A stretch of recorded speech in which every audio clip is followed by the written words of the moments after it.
യേശുവിനോടൊപ്പമുള്ള യാത്ര. ഇന്നത്തെ ചിന്താവിഷയം ദൈവവചനത്തോടുള്ള സ്നേഹം. ധ്യാനത്തിനായുള്ള തിരുവചനം സങ്കീർത്തനം 1-ാം 2-ാം വാക്യം. യഹോവയുടെ ന്യായപ്രമാണത്തിൽ സന്തോഷിച്ച് അവൻ്റെ ന്യായപ്രമാണത്തെ രാപ്പകൽ ധ്യാനിക്കുന്നവൻ ഭാഗ്യവാൻ. ദൈവവചനത്തിലൂടെയാണ് ദൈവത്തിൻ്റെ മനസ്സ് അറിയുവാനും നമ്മെക്കുറിച്ചുള്ള ദൈവഹിതം മനസ്സിലാക്കുവാനും സാധിക്കുന്നത്. നമ്മുടെ കരങ്ങളിലെ വേദപുസ്തകമാണ് ദൈവം ദാനമായി നൽകിയ വിലയേറിയ സമ്മാനം. ദൈവവചനത്തിൽ സന്തോഷിച്ച് വചനം ധ്യാനിക്കുന്നവൻ ഭാഗ്യവാനാണ്. സങ്കീർത്തനം 119-50-ാം വാക്യം നമ്മെ ഇങ്ങനെ ഓർമ്മിപ്പിക്കുന്നു: നിന്റെ വചനം എന്നെ ജീവിപ്പിച്ചിരിക്കുന്നത്, എൻ്റെ കഷ്ടതയിൽ എനിക്ക് ആശ്വാസമാകുന്നു. ദൈവത്തിൻ്റെ വചനമാണ് ആത്മീയ ജീവിതം നയിക്കാൻ നമ്മെ വഴികാട്ടുന്നത്.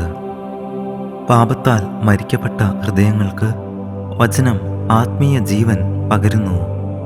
ക്രിസ്തീയ ജീവിതം കഷ്ടതകൾ നിറഞ്ഞതാണെങ്കിലും അതിൻ്റെ മധ്യത്തിലും ആശ്വാസം പകരുന്നത് ദൈവവചനമാണ്. ദൈവിക വാഗ്ദത്തങ്ങളിൽ പ്രത്യാശ വെച്ചുകൊണ്ട് ദൈവവചനത്തിൽ വേരൂന്നിയ ജീവിതം നയിക്കാൻ ദൈവവചനം നമ്മെ സഹായിക്കുന്നു. യേശുവിനോടൊപ്പമുള്ള ഈ യാത്രയിൽ വിശുദ്ധിയിൽ ദൈവത്തിന് പ്രസാദമായ ജീവിതം നയിക്കുവാൻ നമ്മെ സഹായിക്കുന്നത് ദൈവവചനമാണ്. അതിനായി വചനം ധ്യാനിച്ച് ഹൃദയത്തിൽ സംഗ്രഹിക്കണം. നാം നടക്കുന്ന പാതയിൽ വഴി തെറ്റാതെ വീണു പോകാതെ നടക്കാൻ പ്രകാശം ആവശ്യമാണ്. അതുപോലെ അന്ധകാരം നിറഞ്ഞ ഈ ലോകത്തിൽ വഴി തെറ്റാതെ നമ്മെ നയിക്കുന്നത് ദൈവവചനമാണ്. കർത്താവിൻ്റെ വചനം പ്രമാണിച്ച് ക്രിസ്തുവാകുന്ന വഴിയിലൂടെ സഞ്ചരിക്കുമ്പോൾ നാമും ജീവൻ്റെ വെളിച്ചമുള്ളവരായിത്തീരുന്നു. ദിനം തോറും കർത്താവ് തൻ്റെ വചനത്തിലൂടെ കാട്ടിത്തരുന്ന പാതയിലൂടെ നമുക്ക് സഞ്ചരിക്കാം. ഇരുൾ നിറഞ്ഞ ജീവിത യാത്രയിലും വചനം നമ്മുടെ കാലുകൾക്ക് ദീപമായി, പാതയ്ക്ക് പ്രകാശമായി നമ്മെ വഴി നടത്തും. മത്തായി എഴുതിയ സുവിശേഷം 4-ാം അധ്യായത്തിൽ നാം നോക്കുമ്പോൾ കർത്താവായ യേശു പിശാചിൻ്റെ ഓരോ പരീക്ഷകളെയും ജയിക്കുന്നത് വചനത്തിലൂടെയാണ്. നമ്മുടെ ജീവിതത്തിലും പിശാചിനാൽ നാം പരീക്ഷിക്കപ്പെടുമ്പോൾ അങ്ങനെ വരുന്ന ജഡമോഹങ്ങൾ അതിജീവിക്കാൻ ദൈവവചനം നമ്മുടെ ഉള്ളിൽ വേരൂന്നിയ ഒരു ജീവിതം ആവശ്യമാണ്. ഇവിടെ കർത്താവ് എല്ലാ പരീക്ഷകളും അതിജീവിച്ചത് വചനം ഉപയോഗിച്ചായിരുന്നു. പിശാചിൻ്റെ തന്ത്രങ്ങളോട് എതിർത്ത് നിൽക്കാൻ ദൈവവചനം എന്ന ആത്മാവിൻ്റെ വാളും വിശ്വാസം എന്ന പരിചയം, രക്ഷ എന്ന ശിരസ്ത്രവും ആവശ്യമാണ് എന്ന് എഫേസ്യർ 6-ാം അധ്യായം 16-17 വാക്യങ്ങൾ നമ്മെ പഠിപ്പിക്കുന്നു. 2 തിമോഥെയോസ് 3-ാം അധ്യായം 16-17 വാക്യങ്ങൾ: എല്ലാ തിരുവെഴുത്തും ദൈവശ്വാസീയമാകയാൽ ദൈവത്തിൻ്റെ മനുഷ്യൻ സകല സൽപ്രവൃത്തിക്കും വകപ്രാപിച്ചു തികഞ്ഞവൻ ആകേണ്ടതിന് ഉപദേശത്തിനും ശാസനത്തിനും ഗുണീകരണത്തിനും നീതിയിലെ അഭ്യാസത്തിനും പ്രയോജനമുള്ളത് ആകുന്നു.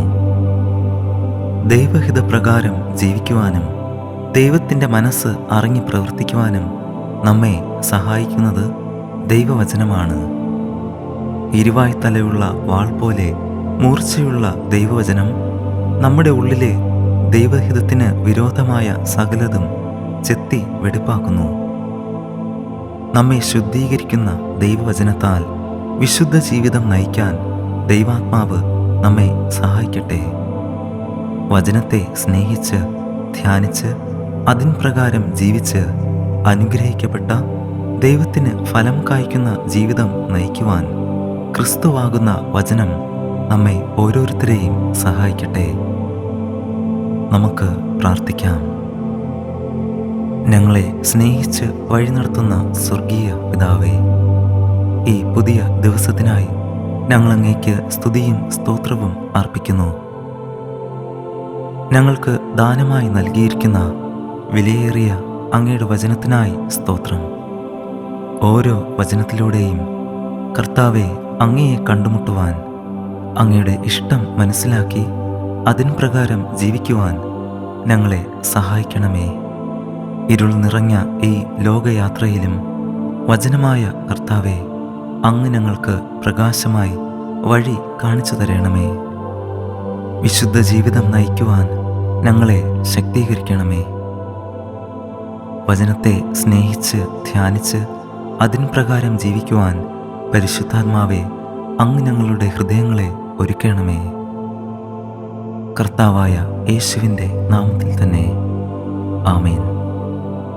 ദൈവം നമ്മെ അനുഗ്രഹിക്കട്ടെ. God bless you.